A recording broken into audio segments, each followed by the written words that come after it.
अस्सलाम वालेकुम, आप देख रहे हैं इनसाइड पाकिस्तान। मैं हूँ मोहम्मद ज़फ़ीर। मुल्क की मईशत तबाहाली की तरफ जो है गामसा, और चूँकि सैलाबी सूरत हाल है और साथ ही साथ इकॉनमी जो है वो कंट्रोल नहीं हो रही। इसका हल क्या होगा? ग्रैंड डायलॉग्स की भी बातें हो रही हैं, मफाहमत की कोशिश की जा रही है। सदर ममलिकत आरिफ अलवी साहब की तरफ से इस पर किरदार अदा करने की बातें हो रही हैं, और कहा यह जा रहा है कि मामला जो है वो आहिस्ता आहिस्ता बेहतरी की तरफ जा रहे हैं, और पस्से पर्दा इस पर डेवलपमेंट्स हो रही हैं, काम हो रहा है, बातचीत भी हो रही है। क्या हुकूमत बातचीत के लिए तैयार होगी? और ख़ान साहब ने आज बड़ा ज़ोर देकर ये बात कही है कि चूँकि डर है कि हालात जो है वो तबाही की तरफ ना चले जाएं, और फौरी इलेक्शन ज़रूरी हैं, जो कि पिछले कई दिनों से वो ये मुतालबा करते हुए नज़र भी आ रहे हैं। लेकिन इन हालात में क्या इलेक्शंस हो पाएंगे, या सिर्फ इलेक्शंस की तारीख पर कंप्रोमाइज़ कर लिया जाएगा कि ठीक है इलेक्शंस 2023 में ही हों, मुकर्रर वक्त पे ही हों, लेकिन उसके हवाले से टर्म्स एंड कंडीशंस बनाई जाएं और तमाम स्टेक होल्डर्स मिलकर ये फैसला करें। अब इस जो थिंक टैंक्स हैं, जो पीछे बैठे हुए लोग हैं, वो क्या फ़ैसला करते हैं? और साथ ही साथ चूँकि आर्मी चीफ़ की जो तकर्री है वो एक बड़ा इशू बना हुआ है, और इस पे जो खान साहब पिछले कई दिनों से बात करते हुए नज़र भी आ रहे हैं, उस पर जो PDM है वो थोड़ी सी दिफाई पोजीशन पे है, और कन्फ्यूजन भी नज़र आ रही है भरपूर इस पूरे मामले में। क्या होगा क्या नहीं होगा, गैर यकीनी की सूरत हाल है, और देखना यह है कि क्या नवंबर वाकई में दोनों हुकूमत और अपोजिशन के लिए एक फ़ैसला कुल महीना होगा। और चूँकि हालात जो हैं वो अब सबकी नज़रें इस वक्त जो है वो इस बड़ी तकर्री के ऊपर है। चीज़ें स्मूथ होती हुई नज़र तो आ रही हैं, सियासतदान कोशिश कर रहे हैं चीज़ों को बेहतर करने के लिए, लेकिन कलेक्टिव एफर्ट जो है वो हमें उस तरह नज़र नहीं आ रही जिस तरह नज़र आनी चाहिए। और उसी के सिलसिले में अब सदर मुमलिकत जो है वो अपना इनपुट देने की कोशिश कर रहे हैं। दोनों कैंप्स में थोड़ा सा जो बर्फ़ है वो पिघली है, इस पर बात करेंगे। हमें ज्वाइन किया है जनाब सदीकुल फ़ारूक साहब ने, सीनियर सियासतदान, सीनियर रहनुमा मुस्लिम लीग नून से। फ़ारूक साहब खुशामदीद कहते हैं आपको प्रोग्राम में। बहुत शुक्रिया मोहम्मद जफीर साहब। तो उनके साथ लाहौर से हमें ज्वाइन किया जनाब नदीम कुरैशी साहब ने, सीनियर रहनुमा है, पाकिस्तान तहरीक इंसाफ के MPA हैं, पार्लिमानी लीडर हैं। बहुत शुक्रिया कुरैशी साहब, आपको भी खुशामदीद कहते हैं। बहुत शुक्रिया जनाब, बड़ी मेहरबानी। अब कुरैशी साहब, गुफ्तगू का आगाज़ आपसे करते हैं, फिर सदीकुल फारूक साहब से भी इनपुट लेंगे। ग्रैंड डायलॉग्स की बातें होती रही, मुस्लिम लीग नून ने भी ये कहा था कि ख़ासतौर पे शहबाज शरीफ साहब ने, और उससे पहले जब आपकी हुकूमत आई थी 2018 में, तो आप उस वक्त भी ये फार्मूला बनाया गया था, लेकिन बातचीत आगे चल नहीं सकी थी। अब चूँकि सदर ममलिकत के जो बैक टू बैक इंटरव्यूज़ हैं उनसे लग रहा है, और वैसे भी बड़ी शख्सियात की मुलाकात भी हुई पिछले दिनों, और हालात जो हैं वो थोड़ी सी बेहतरी की तरफ जा रहे हैं। सियासी तौर पर अच्छी खबरें आ सकती हैं, मफाहमत शुरू हो चुकी है कोई इस तरह की खबर? चूँकि ये पूरे पाकिस्तानियों को इस चीज़ का इंतज़ार है, चूँकि आप अपोजिशन में हैं, वफाक में, और बड़ी सियासी जमात हैं, स्टेक होल्डर्स हैं, दूसरी तरफ इत्तेहादी जमातें हैं वो हुकूमत कर रही हैं। तो इस वक्त जो एक सियासी कशमकश है उसमें का खात्मा भी हो सकता है, और मुल्क आगे की तरफ जा सकता है, इलेक्शंस की तरफ इनफैक्ट जा सकता है, और इस सैलाबी सूरत हाल से भी निकल सकते हैं। क्रैश साहब। बिस्मिल्लाह रहमान रहीम। रफीक, देखिए, मैं समझता हूँ पाकिस्तान के जो मौजूदा हालात हैं, और बिलखुसूस पिछले 4 माह में जो कुछ पाकिस्तान की मईशत के साथ हुआ, और जिस तरह से हम रोज बरोज आम आदमी की जिंदगी को अजीरन कर रहे हैं बतौर एक हुकूमत, मतलब पाकिस्तान की तारीख की सबसे बड़ी इन्फ्लेशन, और इन्फ्लेशन जंप ग्रेजुअली, तो महंगाई होती रही है हर दौर में, रेट्स ऊपर नीचे होते रहे हैं, लेकिन जो कुछ इस 4 माह में हुआ इसकी मिसाल माजी में नहीं मिलती। इमरान खान पाकिस्तान के वजीर आजम रहे, पाकिस्तान में इस वक्त जिस तरह से पाकिस्तान के लोगों की उनको पजीराई हासिल है, उनको हमायत हासिल है, उनका मुखालिफ भी ये बात तस्लीम करने पर मजबूर है। वो खुद इस बात पर बड़े मुतफक्किर हैं कि अगर आज हमने बैठकर इन मामलात को ना देखा और चीजों को ठीक करने की तरफ ना गए, तो फिर कोई खुदा ना खासा बड़ी तबाही हमारा मुकद्दर बन सकती है। आपने सैलाबी सूरत हाल की बात की। देखिए, एग्रीकल्चर बैकग्राउंड रखने वाला मुल्क 40 साल, 45 साल, 50 साल पिछले में कोई एक डैम, बड़ा डैम हम ना बना सके, ये हमारी तरजीहात बताने के लिए बहुत काफी है। बिल्कुल ठीक जो है। पार्टियां इक़्तिदार में रही उनके क्रेडिट पे बहुत सारी चीजें होंगी, वो लेते हैं अपने क्रेडिट पे चीजें। जी। हमने जी मेट्रो बनाई, हमने ऑरेंज चेन बनाई, हमने फलां किया। भाई आपने इस मुल्क के गरीब पंजाबी, सिंधी, पख्तून, बलोच को इस पानी के अजाब से बचाने के लिए क्या किया? हर 5 से 6 साल के बाद आप कशकोल उठाकर दुनिया के सामने मूव करते हैं। अरबा रुपए के असासे यहाँ इंडिविजुअल्स ने बनाए हैं। मैं किसी एक की बात नहीं करता, मैं ओवरऑल बात करता हूँ, और वो साहिब इक़्तिदार भी हैं लोग। तो जब वो जाके ये चैरिटी कैंपेन करते हैं तो लोग पूछते नहीं है उनसे। कुरैशी साहब बिल्कुल ठीक कह रहे हैं, लेकिन हमने ये देखा है सर, जिस तरह आपका बैकग्राउंड है, हमारा भी यही बैकग्राउंड है। हम समझते हैं जो इश्यूज़ हैं, हर तकरीबन 20, 25, 30 साल के बाद सैलाबी सूरत हाल होती है, फसलें तबाह हो जाती हैं और होती आ रही हैं। ये अगर पिछले 300 साल की तारीख भी उठा के देखें तो आपको इस खित्ते में कम अज़ कम आप ये डेवलपमेंट्स आपको नजर नहीं, और अब ये तेज़ी आ रही है। जहाँ आप डैम्स की बात कर रहे हैं, वाकई में 60s के बाद डैम्स नहीं बने, और डैम बनाने के हवाले से कैंपेन्स भी नहीं चलाई जा रही हैं। आपके दौर में खान साहब ये बात करते रहे, मौसमियात के हवाले से भी सबसे ज़्यादा उन्होंने बात की, टूरिज्म पे भी फोकस करते हुए नजर आए, डैम्स की भी उन्होंने बात की। बलूचिस्तान में हमने देखा 100 डैम्स का मनसूबा शुरू किया गया। जनरल मुजम्मिल के दौर में बहुत सारी डेवलपमेंट्स हुई भी हैं, काम हुआ, लेकिन कहने का मतलब सिर्फ ये है कि आज भी हम हमारी तरजीहात में ये चीज़ क्यों शामिल नहीं है। माजी हो गया, ज़ाहिर है आज सैलाब आया, गुजर गया, लोग अभी भी तबाही में फंसे हुए हैं, लेकिन फौरी तौर पे हमारी तरजीहात लॉन्ग टर्म और शॉर्ट टर्म पॉलिसीज़ क्यों नहीं बनाई जा रही, और स्टेक होल्डर्स, आप सब स्टेक होल्डर्स हैं इस मुल्क के, क्यों नहीं बैठ रहे साथ? कुरैशी साहब। जफीर, मैं पहले एक तो आपको एक चीज ऐड कर दूं कि साबिक प्राइम मिनिस्टर इमरान खान के दौर में भाषा डैम और मेहमन डैम और साउथ पंजाब में बहुत सारे छोटे डैम्स, केपीके में आबी जखायर, और बलूचिस्तान में जो एक्टिविटी शुरू हुई डैम्स के हवाले से, वो पिछले 62 साल में उसकी मिसाल नहीं मिलती। आप इसको इग्नोर नहीं कर सकते। आज के जो वजीर आजम है शहबाज शरीफ, अपने वजीर आजम बनने के बाद इन्होंने सबसे पहला विजिट जो किया था वो भाषा डैम का किया था, जहां काम हो रहा है। तो मैं अर्ज कर रहा हूं, जब यूएनओ में इमरान खान साहब ने इस बात का इजहार किया कि पाकिस्तान उस जोन में है जहां बहुत बड़े तरीके से क्लाइमेट चेंज की तरफ पाकिस्तान उस जोन में जा रहा है, और फिर जब यह ग्लेशियर पिघलेंगे और यहाँ जब ये हम अपने आबी जखायर नहीं बना पाएंगे तो हमारा आम आदमी, हमारा एग्रीकल्चर तबाह हो जाएगा। पूरी दुनिया इस वक्त फूड सिक्योरिटी के हवाले से जिसका शिकार है। फूड आइटम्स जो हैं वो दुनिया भर में नायाब हो रहे हैं, इनके रेट्स ऊपर जा रहे हैं। तो इमरान खान साहब ने तो बतौर प्राइम मिनिस्टर भी और आज बतौर पाकिस्तान तहरीक इंसाफ के चेयरमैन की हैसियत से भी इस नुक्ते को उठाया हुआ है। लेकिन मैं आपको एक चीज अर्ज कर दूं, जी, हमने हमेशा इस बात पर यकीन रखा कि वो लीडरशिप जिनके क्या कहते हैं उसको, इंटरेस्ट यहाँ पाकिस्तान के साथ होंगे, वो जिनके वसाइल, जिनकी प्रॉपर्टीज, जिनके बिजनेसेस, जिनके इंटरेस्ट सारे पाकिस्तान में होंगे, वही लीडरशिप इस मुल्क के एक्चुअल मसाइल को हल करने में कामयाब होगी। यहाँ कोई, मैं तंजन नहीं कह रहा, मैं बिल्कुल तंज नहीं कर रहा। देखिए, आम कॉमन बात है, आप मुझे कहते हैं जी आए नदीम कुरैशी साहब कराची इन्वेस्टमेंट करें, और आप अपनी इन्वेस्टमेंट करते हैं जाके दुबई में, तो मैं कैसे अट्रैक्ट हूँ आपकी इस बात पर?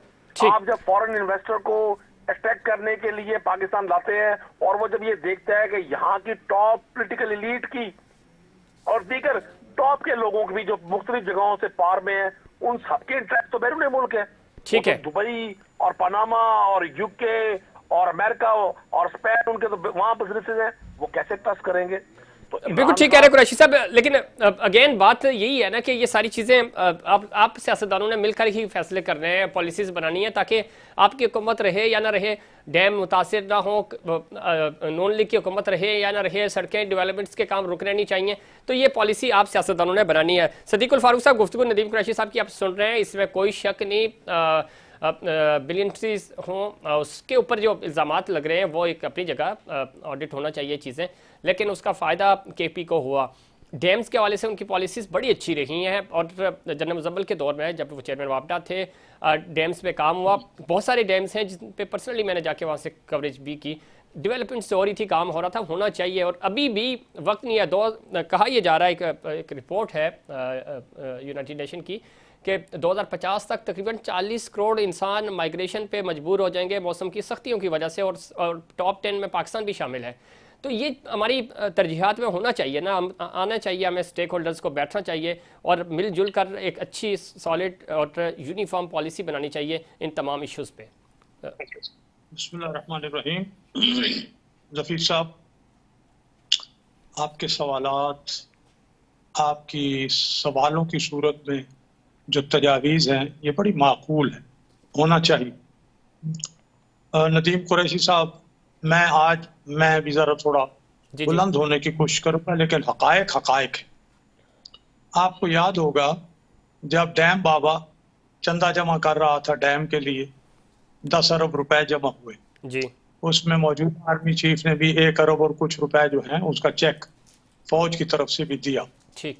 लेकिन उससे पहले दयामर भाषा डैम हमारे दौर में जो कबायली झगड़े खत्म करके जमीन खरीद के पैसे जो है दे दिए, बड़े लंबे चौड़े झगड़े थे, क्योंकि ये दयामर गिलगित बल्तिस्तान है, भाषा जो है वो KPK में, इनमें कबाइल की ये जमीनें थी। वो झगड़े खत्म करना ही बड़ा मुश्किल था, लेकिन किए, और वहां बहुत सा काम, ये जो रहने के लिए छोटे क्वार्टर्स वगैरह और कुछ चीजें जो हैं वो उनके इश्तिहार दे दिए, और 46 अरब रुपए 2018 के बजट में भी रख दिए गए कि ये दयामर भाषा डैम इससे आगे बढ़ना है। ठीक। अब वो जो हुकूमत मुस्लिम लीग नून की खत्म हुई, तो फिर उसके बाद अब दावा तो कर रहे हैं अपना कुरैशी साहब, लेकिन हकीकत इसके बरक्स है, ये गए नहीं। मैं तो स्टूडेंट लाइफ से गिलगित बल्तिस्तान और आज़ाद कश्मीर से वाबस्ता हूँ। मैं आपके मालूमात के लिए अर्ज करूं कि गिलगित बल्तिस्तान और आज़ाद कश्मीर में जो पार्टी का स्ट्रक्चर और पार्टी बनाई है, वो भी अल्लाह ने मेरे हाथों नवाज शरीफ साहब के हुक्म पर बनवाई है, इसलिए मैं तो उसको बहुत अच्छी तरह जानता हूँ। ठीक। अब मैं इसके साथ साथ मैं ये अर्ज करूंगा कि उसमें कुछ ना हुआ। अब 3.25 साल हमारे भाई हुकूमत में रहे, इन्होंने बम्पर क्रॉप का दावा किया, उसकी बुनियाद पे बहुत कुछ कहा, और फिर पता चला 30 मिलियन टन गंदम इंपोर्ट होने वाली है। वो बम्पर क्रॉप फिर न हुई सामने।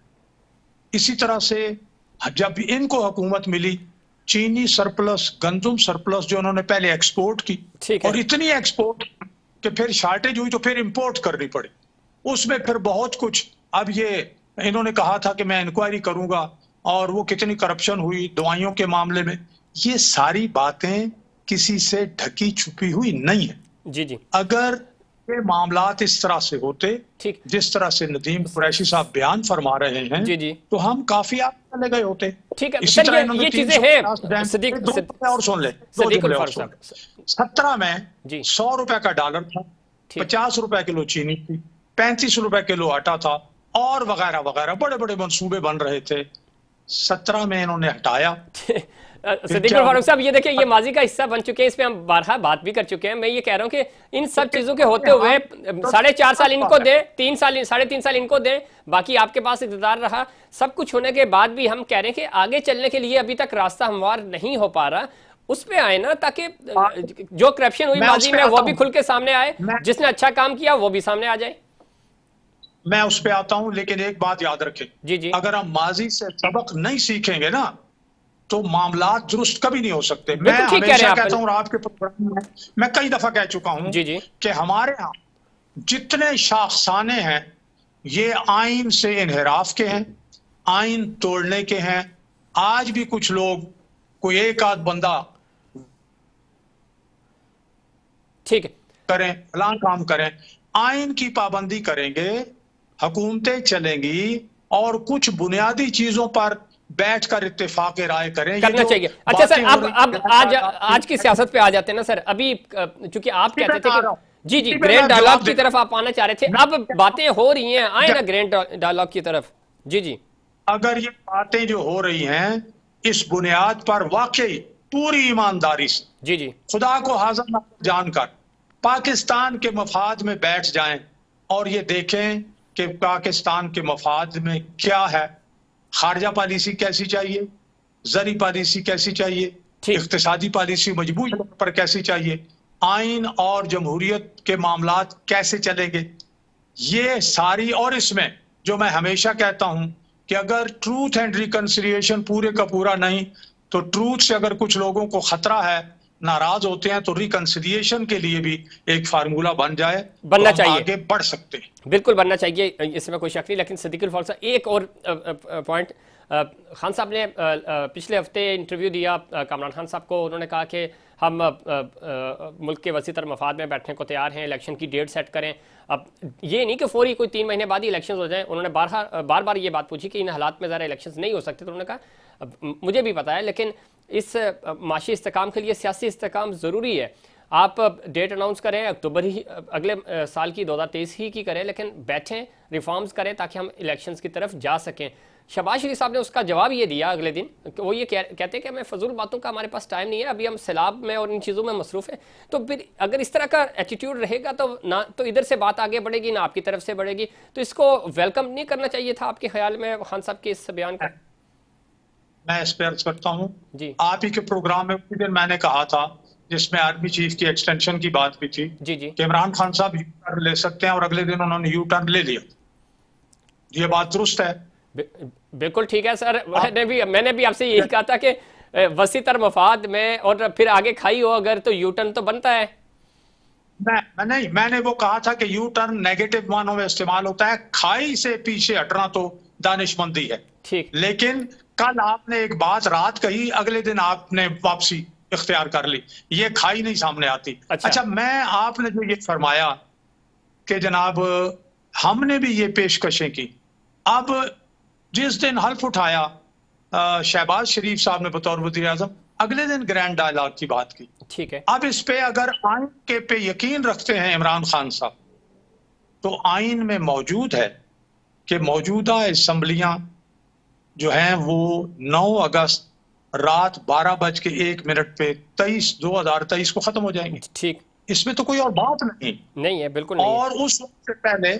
उस वक्त से पहले केयर टेकर गवर्नमेंट बन जानी चाहिए, और कम से कम वक्त में 60 दिन के लिए बनती है, 45 दिन के लिए बनती है। सदीकुल फारूक साहब, ऐसा ही है, हमने माजी में देखा साल पहले जमातें जो है वो इलेक्शन की तैयारी करना शुरू कर देती हैं, लेकिन इस वक्त हमें कुछ नजर ही नहीं आ रहा। तो यही वो खान साहब भी कहना चाह रहे हैं कि आए बैठे ताकि रिफॉर्म्स भी तो करने ना आपने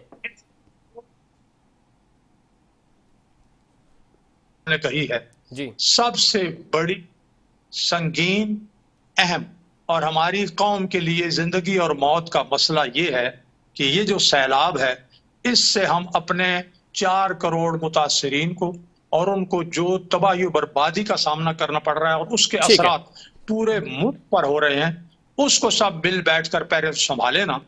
मईशत भी इसमें पिन्हा है और मुल्क का जो है फ्यूचर भी इसमें पिन्हा है, और हमारे आवाम की इतनी बड़ी तादाद। लेकिन सदीकुल फारूक साहब, मैं ये बात पहले भी कह चुका हूं कि उस लास्ट प्रोग्राम में भी आपसे हुई थी कि कलेक्टिव एफर्ट्स नहीं है ना, तो उसके लिए जरूरी है कि तमाम स्टेक होल्डर्स एक पेज पे हों। लोग डिवाइड हैं, लोगों तक उस तरह इमदाद नहीं पहुंच रही, तो उसके लिए कलेक्टिव होना जरूरी है।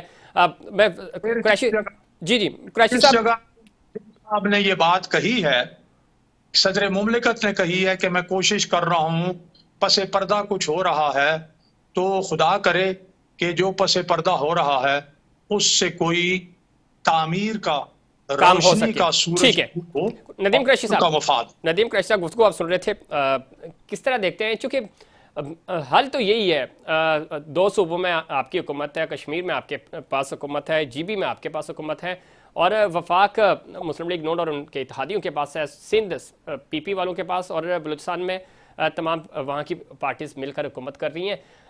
डिवाइड है इस वक्त, एक पेज पे नहीं है पॉलिटिकल स्टेक होल्डर्स। यही वजह है कि माशी तौर पे भी और सैलाब मुतासरीन की भी उस तरह मदद नहीं हो पा रही। गो कि सबकी नीयत यही है कि मुतासरीन तक पहुँचा जा सके। खान साहब जो बात कर रहे हैं, और अभी सदीकुल फारूक साहब से भी बात हो रही है, बात वो भी ठीक कर रहे हैं, लेकिन एक पेज पे कैसे स्टेक होल्डर्स बैठेंगे, कैसे इकट्ठे होंगे? सदर मुमलिकत ने भी बार बार ये बात की है कि मैं हाजिर हूँ, आएँ बात करें, आगे बढ़ें, ताकि कोई फार्मूला तय पा जाए लोगों की मदद करने का भी और इलेक्शंस के हवाले से भी। फिर कभी भी ऐसा नहीं होगा जी जी कि हम सब लोग एक पेज पे हों। इसमें बुनियादी नुक्ता जो समझने वाला ये है जी कि ये दो अफराद, दो ग्रोहों या चंद लोगों का झगड़ा नहीं है, ये नजरियात और आइडियोलॉजी का डिफरेंस है बहुत बड़ा।